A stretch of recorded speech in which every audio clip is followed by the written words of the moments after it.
From the kitchen of the cabin, it's the 5 Games for Doomsday review.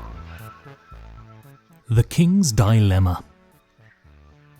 People argue over theme in games. We're a quarrelsome animal.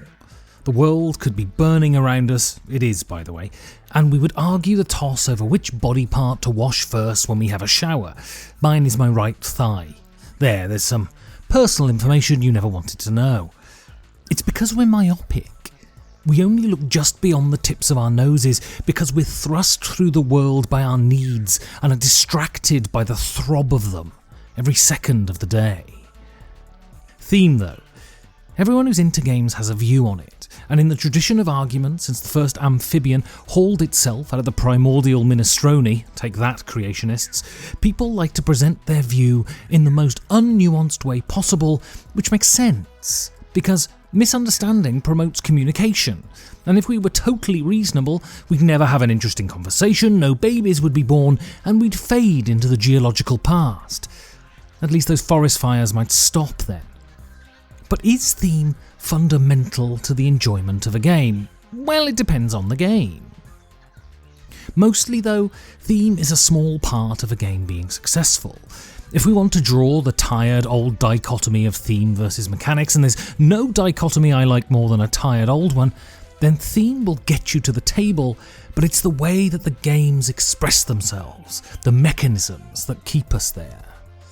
We ask other questions. Are there themes that shouldn't be used? This is a very simple answer. Absolutely not.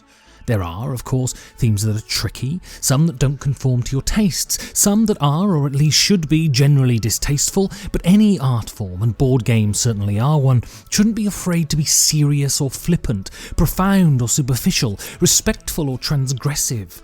Games should reflect all tastes and predilections, political views or genre preferences.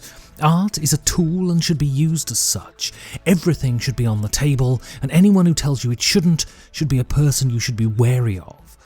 That's not to say that you should consume or appreciate things that are distasteful to you, or you should be quiet and allow vile people to produce vile things without the requisite opprobrium. The free market of ideas is just that. Free.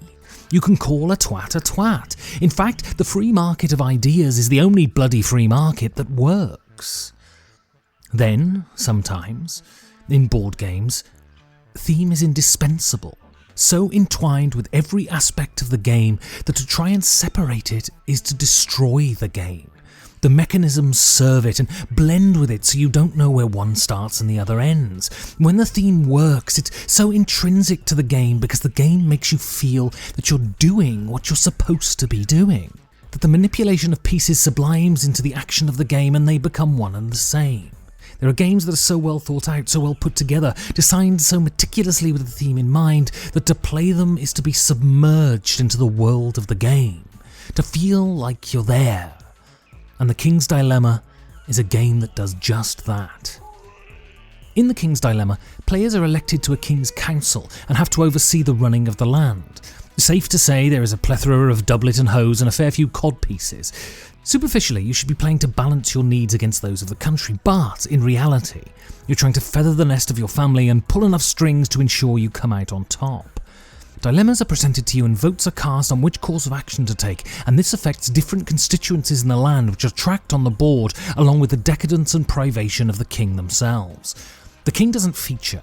They're simply a stuffed toy you're manipulating to speak for you, and you can lead the country in any way you want. But be careful. You could be toppled if you rouse the rabble, and the game will finish early. Unless that's your intention all along. What's so astonishing about The King's Dilemma is that you're made to feel that you are sitting around a council table debating the needs of the land, and this is not hyperbole. A rather nondescript board and a set of components merge with deviously simple mechanisms to send players into the heads of the kinds of people who have others' lives at the nib of their pens, and it does it wonderfully. It's delightfully cynical too. Players choose from a deck of secret objectives at the start of each game that dictates which aspects of the land they wish to see prosper and which wither by the end, and this drives players' decisions throughout. These cards demolish the notion that altruism is any part of government, and while I don't wholly agree, that's not the point. The viewpoint is being modelled, a course of action being explored and done with simplicity, guile and flash-eyed mischief. The dilemmas the players explore are printed on cards and use a choose-your-own adventure-style system to propel you through the stories. Firstly, the writing here is good, surprisingly so for a board game, and the themes and ideas explored range from the frivolous to the tragic. Themes of power, prejudice, the effects of religion and the consequences of the exploitation of the weak are scrutinised here in an unvarnished but mature manner. There is no torture porn here, and the power fantasies are only facilitated by the players. This is a game that demonstrates that, as we enter the 2020s, games can deal with more than the acquisition of wealth or the accrual of points. This is another game, like Holding On, that asks us to look at subjects and, more importantly, discuss them. Nothing is off the table here. That's to the great credit of the King's Dilemma. Mechanically, storylines produce more cards that are shuffled into a dilemma deck, and so storylines will appear and reappear, and are written cleverly enough to ensure that their bubbling up again doesn't appear anachronistic. The choice to make this a legacy game makes perfect sense, as your decisions have ramifications that will echo through the centuries. You will change the country, and the game changes to reflect that. Legacy is intrinsic to this game, not a tacked-on gimmick. The King's Dilemma sometimes asks you to assume the mantle of the craven, venal, and viciously self-interested. It asks you to condemn others to benefit yourselves. It asks you to hide selfishness under a cloak of philanthropy. The King's Dilemma is an examination of self-interest and, like Stanley Milgram, highlights the extremes that normal people will go to benefit themselves given the right conditions. We shouldn't shy from these ideas. We should dissect them. It is by dissecting them that we can change them. Don't close your ideas off from the roar of the tide. Let it in.